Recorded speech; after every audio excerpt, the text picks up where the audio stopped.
Ganun ba? Good comment. As usual. Gusto ko ng spicy rice cakes. Alam mo, babe, market-friendly ka talaga at yun ang gusto ko sa'yo.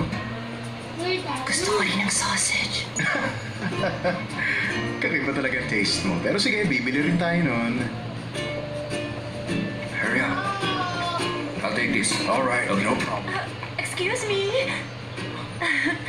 Ako uli. Sandali lang. Pwede ba akong humingi sa'yo ng maliit na favor? Ano ba yan?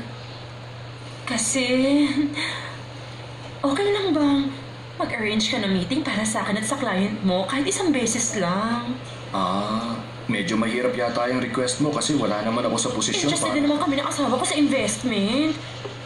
Gusto ko lang sana siya makausap kahit sandali lang. Sige na, try mo na. Ang totoo niyan, si CEO Kim, sobrang tagal na wala rito sa Korea. Nabanggit niya na namimiss niya ang mga lutong bahay.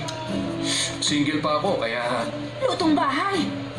Naku, masarap kami magluto sa bahay. Magugustuhan niya ron. Nasa bahay namin, ang girl version ni Wolfgang Puck. O tapos?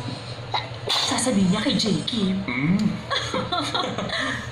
Honey, kapag nakuha natin to, jackpot tayo! Jackpot talaga! Pag nagsimula talagang gumanda ang takbo ng mga bagay-bagay, tuloy-tuloy na. Manang, ikaw nang bahala sa amin, ha? Gagawin ko lang ang lagi kong ginagawa. Sino ba yun? Isang big time na CEO.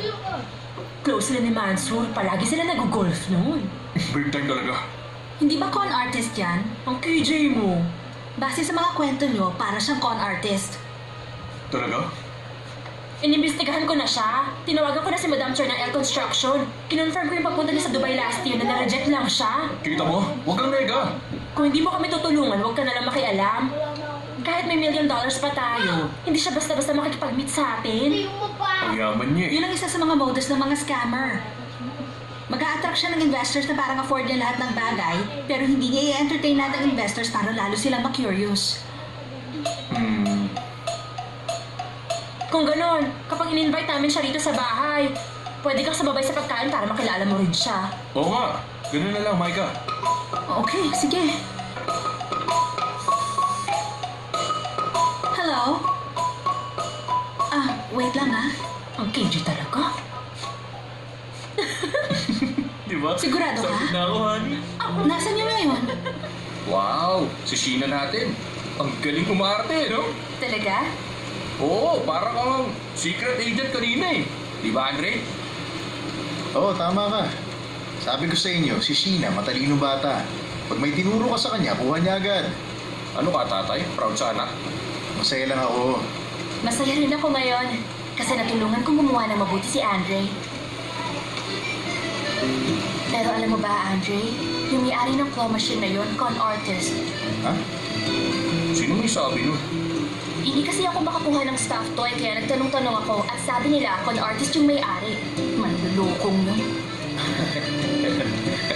Ikaw na artist. Yung mga ganun, mga loko-loko nga. Pero, hindi naman yata lahat ng con artist masama. Yung iba ginagawa lang yun sa mga mas maloloko pa sa kanila. Pero nagsisinungaling pa rin sila. Bakit ikaw, Sheena?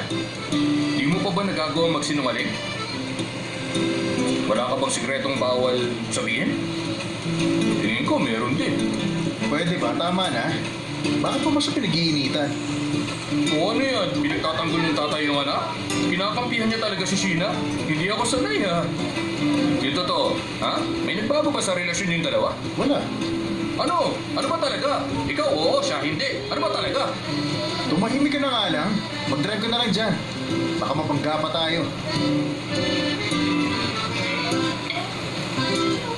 Oh, Micah.